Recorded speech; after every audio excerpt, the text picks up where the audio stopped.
All right, back with chapter 2 of Understanding Media, The Extensions of Man by Marshall McLuhan.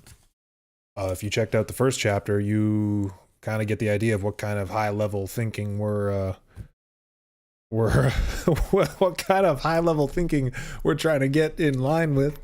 Chapter 1 was the medium is the message, essentially.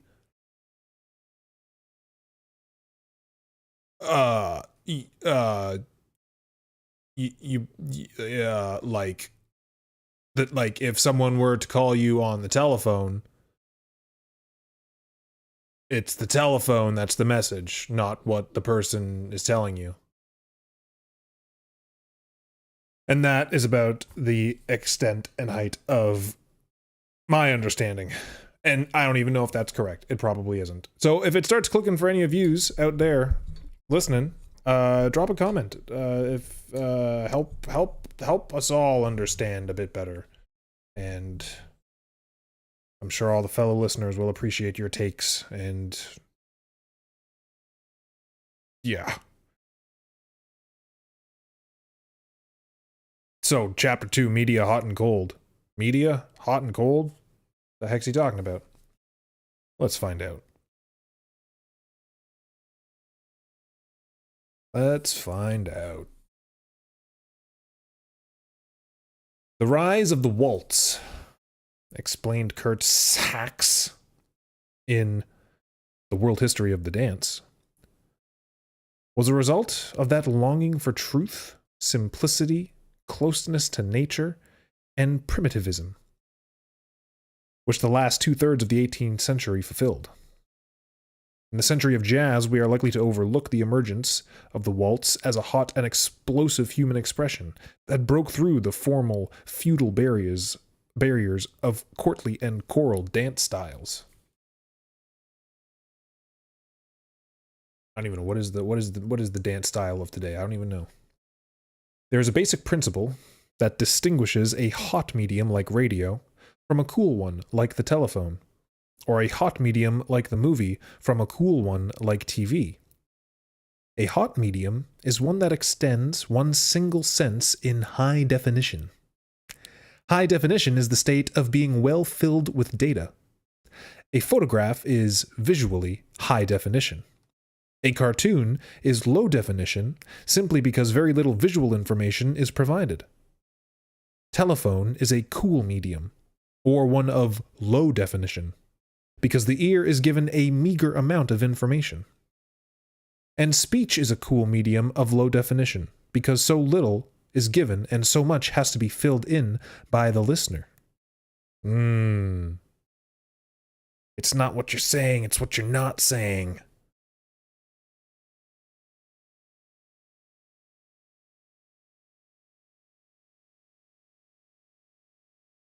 On the other hand, hot media do not leave so much to be filled in or completed by the audience. Hot media are therefore low in participation, and cool media are high in participation. So if you think of a phone as cool media, it's cool because you're getting like this distorted version of someone's voice, and you sort of have to imagine, I guess, like the world that they're in and where they are and where they're speaking from. And so that's your participation, whereas like a movie or like a video call is hotter medium because more of that information is filled in and you can see it. Okay, you see? Understanding. We're building our understanding of the media. Hot media are therefore low in participation, and cool media are high in participation or completion by the audience. Naturally, therefore, a hot medium like radio has very different effects on the user from a cool medium like the telephone. Wait, why is radio hot? Because isn't radio kind of like a phone?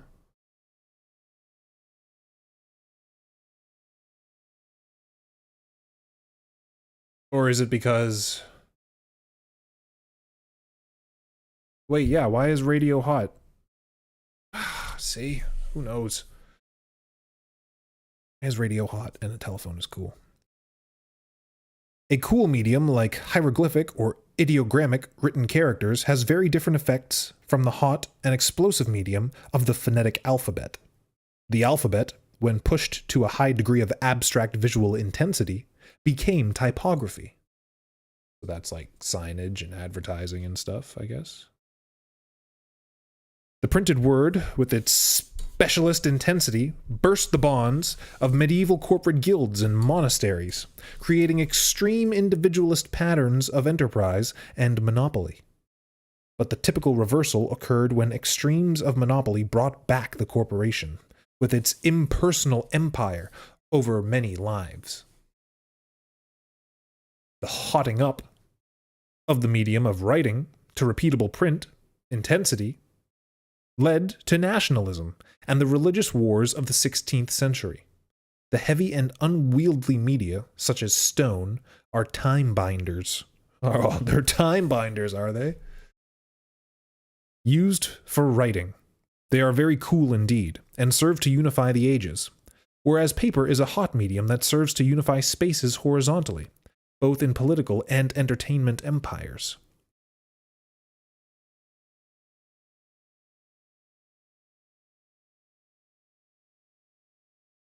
They're cool. Stones are cool. Paper is hot. Any hot medium allows of less participation than a cool one. That's why the radio's hot, because you don't participate in it. You just listen to it. Although there are like call-in shows. Shoot, I wonder where that falls then. It's just cooler then, I guess. Any hot medium allows of less participation than a cool one, as a lecture makes for less participation than a seminar, and a book for less than dialogue. With print, many earlier forms were excluded from life and art, and many were given strange new intensity. But our own time is crowded with examples of the principle that the hot form excludes, and the cool one includes. When ballerinas began to dance on their toes a century ago, it was felt that the art of the ballet had acquired a new spirituality. With this new intensity, male figures were excluded from ballet. The role of women had also become fragmented with the advent of industrial specialism and the explosion of home functions into laundries, bakeries, and hospitals on the periphery of the community. Intensity or high definition engenders specialism and fragmentation in living as in entertainment, which explains why any intense experience must be forgotten, censored, and reduced to a very cool state before it can be learned or assimilated.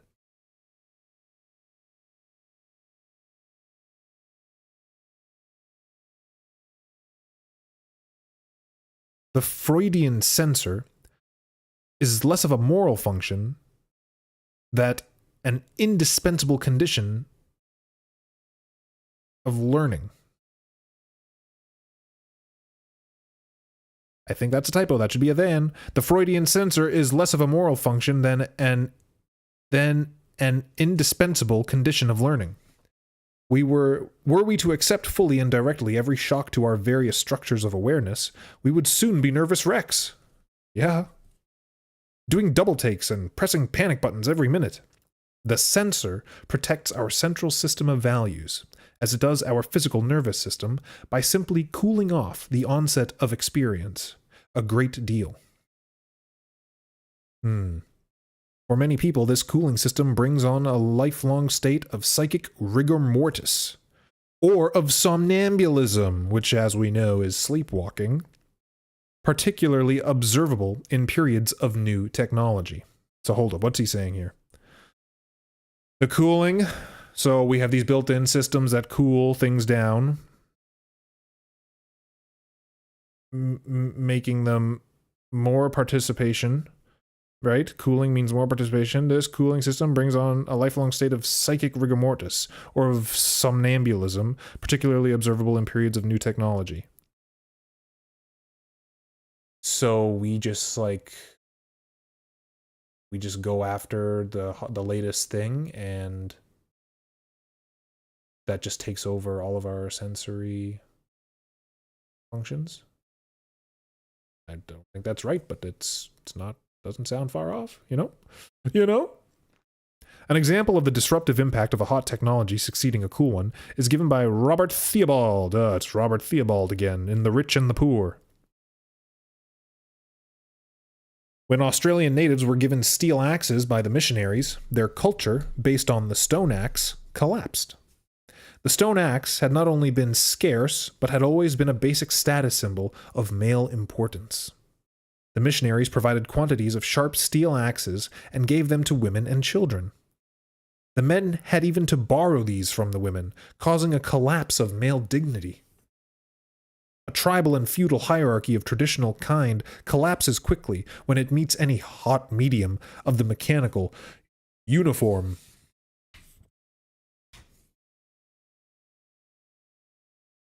and repetitive kind. Oh, that's annoying.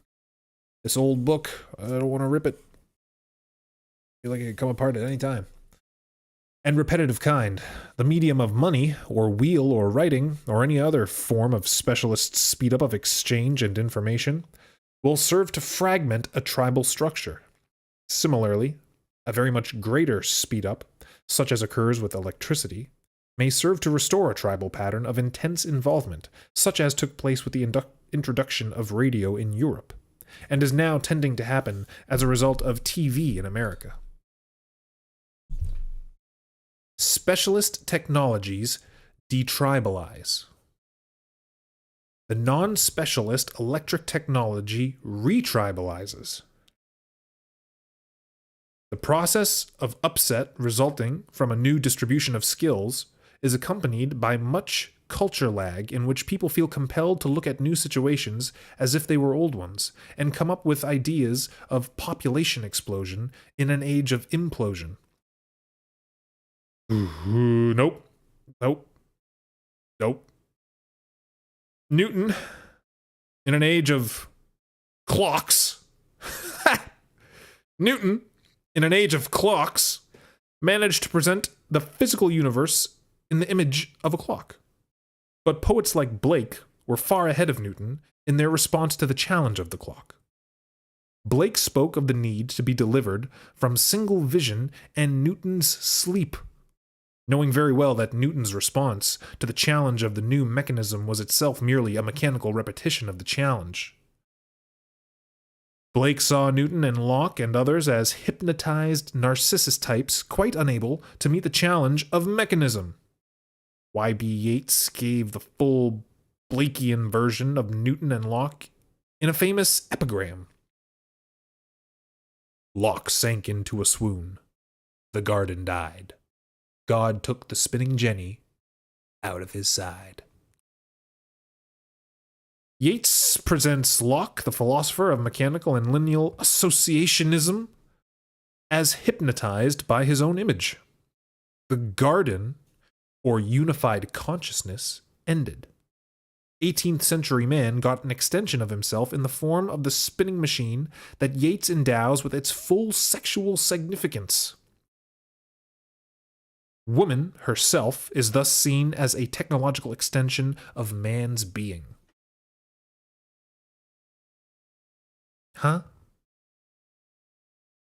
Blake's counter-strategy for his age was to meet mechanism with organic myth. Today, deep in the electric age, organic myth is itself a simple and automatic response capable of mathematical formulation and expression, without any of the imaginative perception of Blake about it. Had he encountered the electric age, Blake would not have met its challenge with a mere repetition of electric form. For myth is the instant vision of a complex process that ordinarily extends over a long period. Myth is contradiction or implosion of any process. And the instant speed of electricity confers the mythic dimension on ordinary industrial and social action today. We live mythically, but continue to think fragmentarily and on single planes. We live mythically.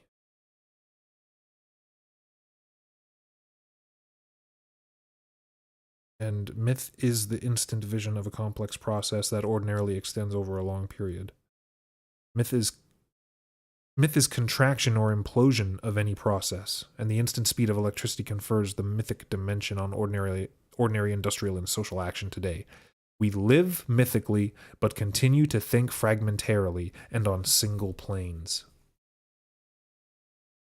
Scholars today are acutely aware of a discrepancy between their ways of treating subjects and the subject itself. Scriptural scholars of both the Old and New Testament frequently say that while their treatment must be linear, the subject is not. The subject treats of the relations between God and man, and between God and the world, and of the relations between man and his neighbor. All these subsist together, and act and react upon one another at the same time. The Hebrew and Eastern mode of thought tackles problem and resolution at the outset of a discussion, in a way typical of oral societies in general. The entire message is then traced and retraced, again and again, on the rounds of a concentric spiral with seeming redundancy. One can stop anywhere after the first few sentences and have the full message, if one is prepared to dig it. This kind of plan seems to have inspired Frank Lloyd Wright in designing the Guggenheim Art Gallery on a spiral, concentric basis.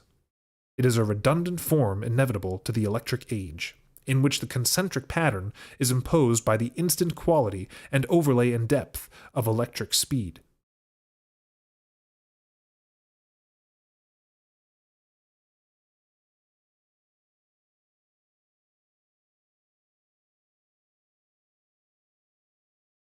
It is a redundant form inevitable to the electric age, in which the concentric pattern is imposed by the instant quality and overlay in depth of electric speed.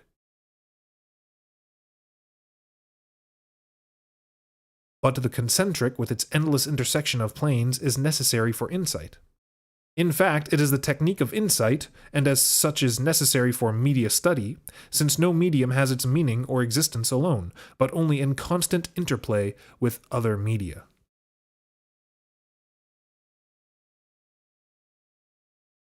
The new electric structuring and configuring of life more and more encounters the old lineal and fragmentary procedures and tools of analysis from the mechanical age.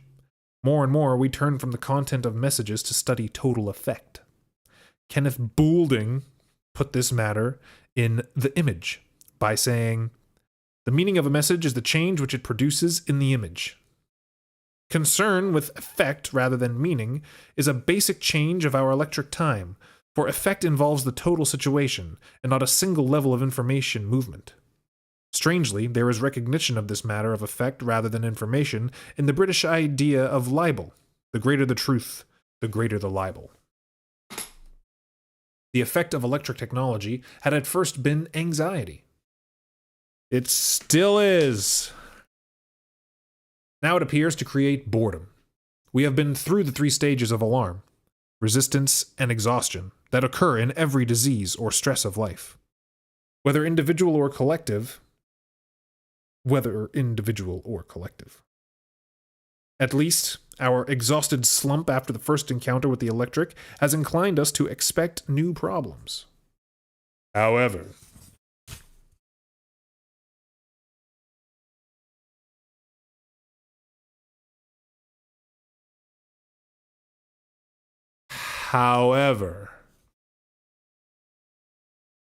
backward countries that have experienced little permeation with our own mechanical and specialist culture are much better able to confront and to understand electric technology.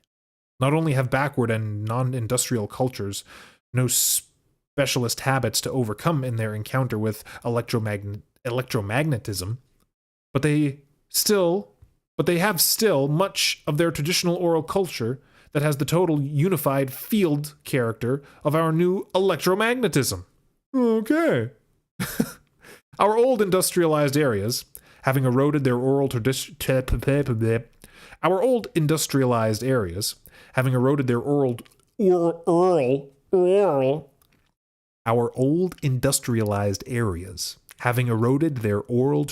automatically, are in the position of having to rediscover them in order to cope with the electric age. In terms of the theme of media, hot and cold, backward countries are cool, and we are hot.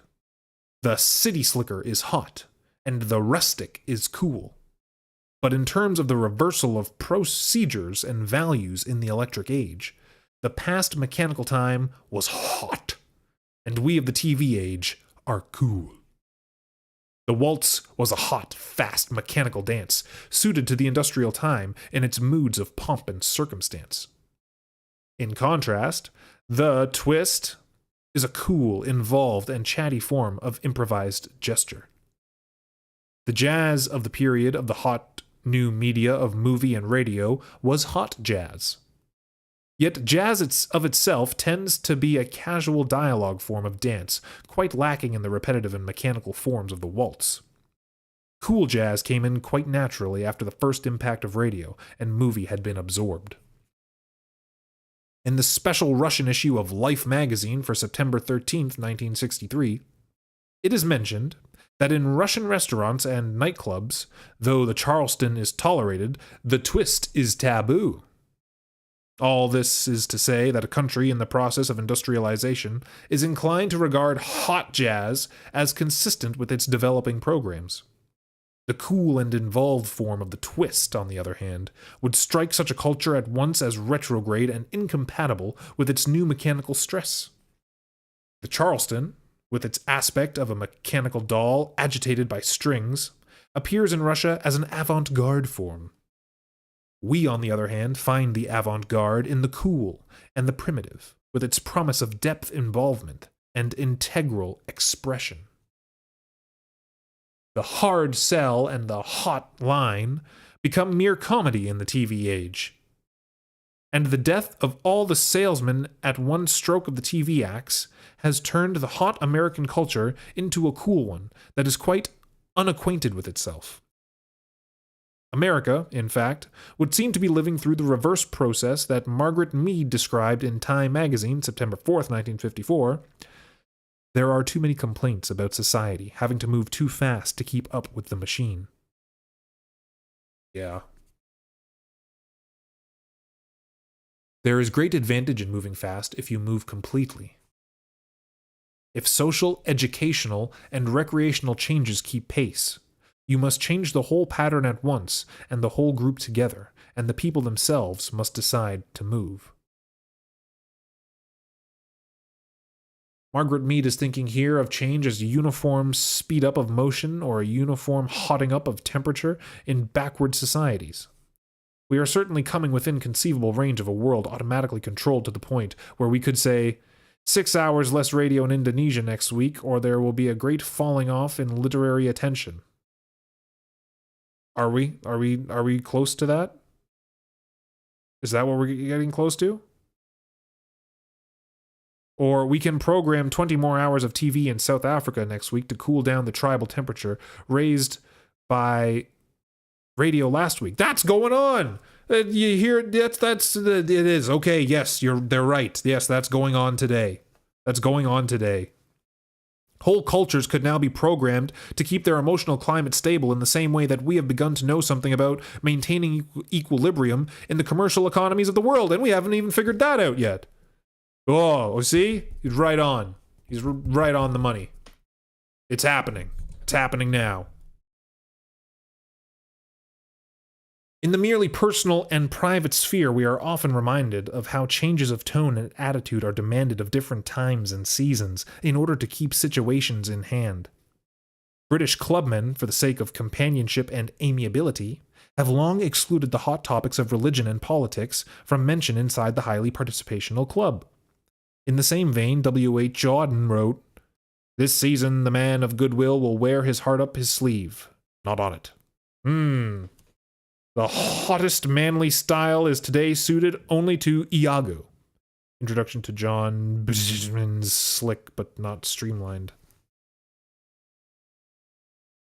In the Renaissance, as print technology hotted up the social milieu to a very high point, the gentleman and the courtier, Hamlet Mercutio style, The gentleman and the courtier adopted, in contrast, the casual and cool nonchalance of the playful and superior being. The Iago illusion of Auden reminds us that Iago was the alter ego and assistant of the intensely earnest and very nonchalant General Othello. In imitation of the earnest and forthright general, Iago hotted up his own image and wore his heart on his sleeve, until General Othello read him loud and clear as honest Iago, a man after his own grimly earnest heart. Throughout The City in History, Lewis Mumford favors the cool or casually structured towns over the hot and intensely filled-in cities. The great period of Athens, he feels, was one during which most of the democratic habits of village life and participation still obtained. Then burst forth the full variety of human expression and exploration, such as was later impossible in highly developed urban centers. For the highly developed situation is, by definition, low in opportunities of participation and rigorous in its demands of specialist fragmentation from those who would control it. For example, yes, we need an example at this point. We would love an example. For example,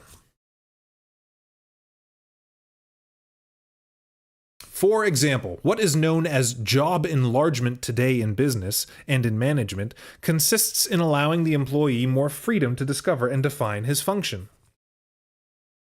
Likewise, in reading a detective story, the reader participates as co-author, simply because so much has been left out of the narrative. The open mesh silk stocking is far more sensuous than the smooth nylon, just because the eye must act as hand in filling in and completing the image, exactly as in the mosaic of the TV image. Douglas Cater in The Fourth Branch of Government tells how the men of Washington press bureaus delighted to complete or fill in the blank of Calvin Coolidge's personality. Because he was so like a mere cartoon, they felt the urge to complete his image for him and his public. It is instructive that the press applied the word cool to Cal. In the very sense of a cool medium, Calvin Coolidge was so lacking in any articulation of data in his public image that there was only one word for him. He was real cool. In the hot 1920s, the hot press medium found Cal very cool, and rejoiced in his lack of image, since it compelled the participation of the press in filling in an image of him for the public. By contrast, FDR was a hot press agent, himself a rival of the newspaper medium, and one who delighted in scoring off the press on the rival hot medium of radio. Quite in contrast, Jack Parr ran a cool show for the cool TV medium, and became a rival for the patrons of the night spots and their allies in the gossip columns. Jack Parr's war with the gossip columnists was a weird example of clash between a hot and cold medium, such as had occurred with the scandal of the rigged TV quiz shows. What rigged TV quiz shows? The rivalry between the hot press and radio media, on one hand, and TV on the other, for the hot ad buck, served to confuse and overheat the issues in the affair that pointlessly involved Charles Van Doren.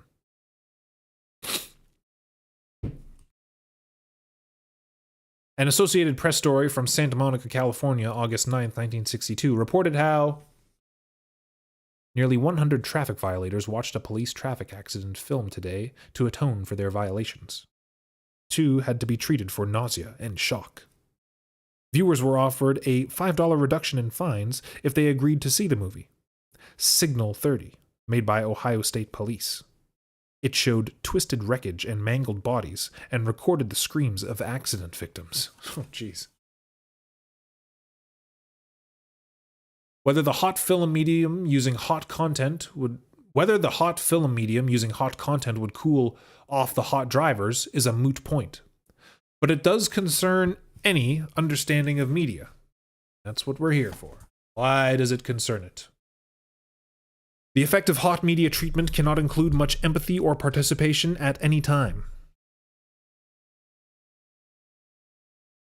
In this connection, an insurance ad that featured Dad in an iron lung, surrounded by a joyful family group, did more to strike terror into the reader than all the warning wisdom in the world.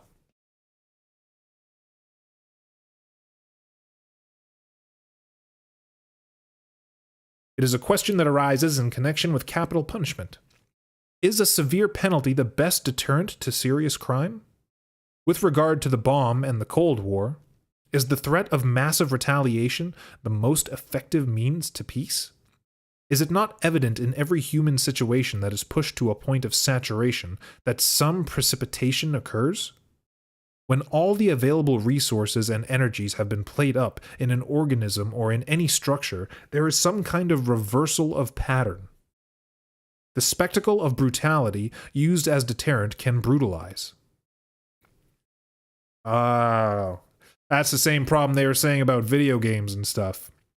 Now video games make people violent. I think that's like kind of the same thing. The spectacle of brutality used as a deterrent can brutalize. Brutality used in sports may humanize under some conditions, at least. Brutality used in sports may humanize under some conditions, at least. Like what? But with regard to the bomb and retaliation as deterrent, it is obvious that numbness is the result of any prolonged terror. A fact that was discovered when the Fallout Shelter program was broached. The price of eternal vigilance is indifference. Gosh golly. Nevertheless, it makes all the difference whether a hot medium is used in a hot or a cool culture. The hot radio medium used in cool or non-literate cultures has a violent effect, quite unlike its effect, say, in England or America, where radio is felt as entertainment. A cool or low literacy culture cannot accept hot media like movies or radio as entertainment. They are at least as radically upsetting for them as the cool TV medium has proved to be for our high literacy world. And as for the cool war and the hot bomb scare, the cultural strategy that is desperately needed is humor and play. Amen! The cultural strategy that is desperately needed is humor and play. It is play that cools off the hot situations of actual life by miming them. Competitive sports between Russia and the West will hardly serve that purpose of relaxation. Such sports are inflammatory, it is plain. And what we consider entertainment or fun in our media inevitably appears as violent political agitation to a cool culture. One way to spot the basic difference between hot and cold media uses is to compare and contrast a broadcast of a symphony performance with a broadcast of a symphony rehearsal. Two of the finest shows ever released by the CBC were of Glenn Gould's procedure in recording piano recitals, and Igor Stravinsky's rehearsing the Toronto Symphony in some of his new work. A cool medium like TV, when really used, demands this involvement and process. The neat, tight package is suited to hot media, like radio and gramophone.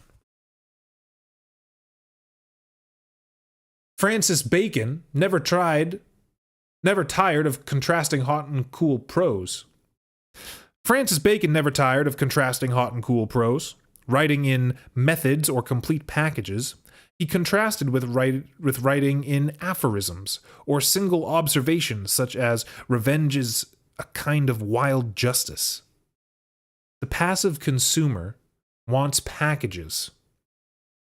But those he suggested, who are concerned in pursuing knowledge and in seeking causes, will resort to aphorisms, just because they are incomplete and require participation in depth. I think we just gotta, because I'm just not too sure, gotta figure it out, gotta look it up. What is an aphorism? Because I've heard that word before. Aphorism. And if we are concerned with the true pursuit of knowledge, we will resort to aphorisms.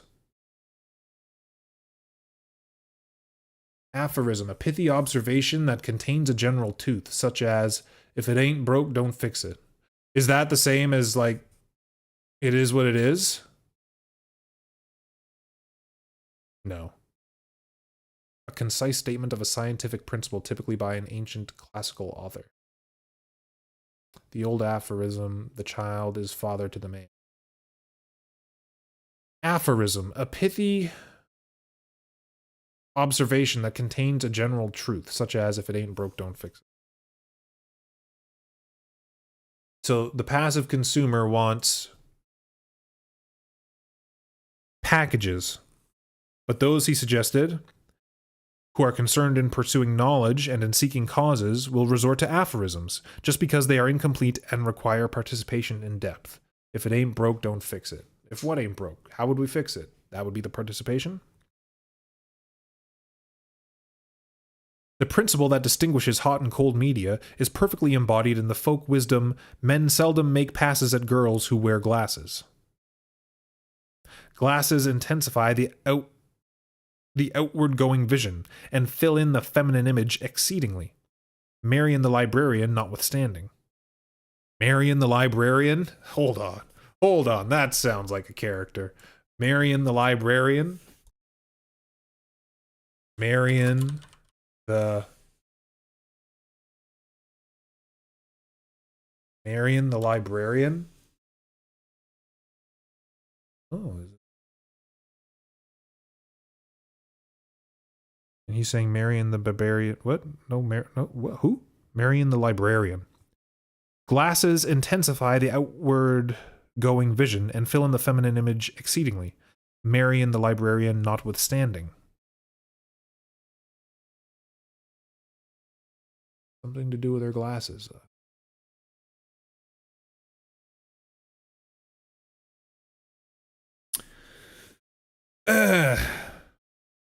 Dark glasses, on the other hand, create an inscrutable and inaccessible image that invites a great deal of participation and completion.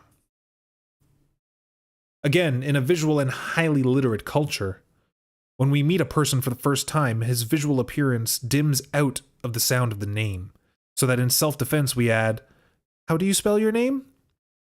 Whereas in ear culture, the sound of a man's name is the overwhelming fact, as Joyce knew when he said in Finnegan's Wake, "Who gave you that numb?" For the name of a man is a numbing blow from which he never recovers. Huh. Is that because, like, you hear someone's name and you automatically, like, have an idea of what kind of person they are just based on their name? Maybe. Another vantage point from which to test the difference between hot and cold media is the practical joke. The hot literary medium excludes the practical and participant aspect of the joke so completely that Constance Rourke, in her American Humor, considers it as no joke at all. To literary people, the practical joke, with its total physical involvement, is as distasteful as the pun that derails us from the smooth and uniform progress that is typographic order. No, you can't knock a good pun, though. Indeed, to the literary person who is quite unaware of the intensely abstract nature of the typographic medium, it is the grosser and participant forms of art that seem hot, and the abstract and intensely literary form that seems cool. "You may perceive, madam," said Dr. Johnson with a pugilistic smile, "that I am well bred to a degree of needless scrupulousity." And Dr. Johnson was right in supposing that well-bred had come to mean a white-shirted stress on attire that rivaled the rigor of the printed page.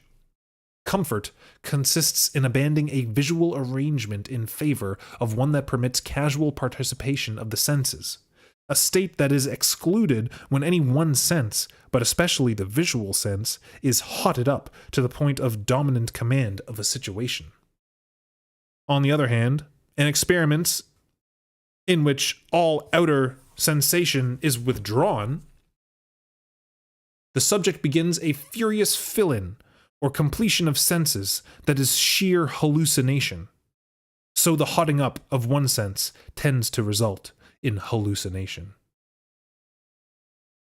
Well, there you have it. Chapter 2. I know what I'm going to do. I'm going to go back and just listen to this chapter again.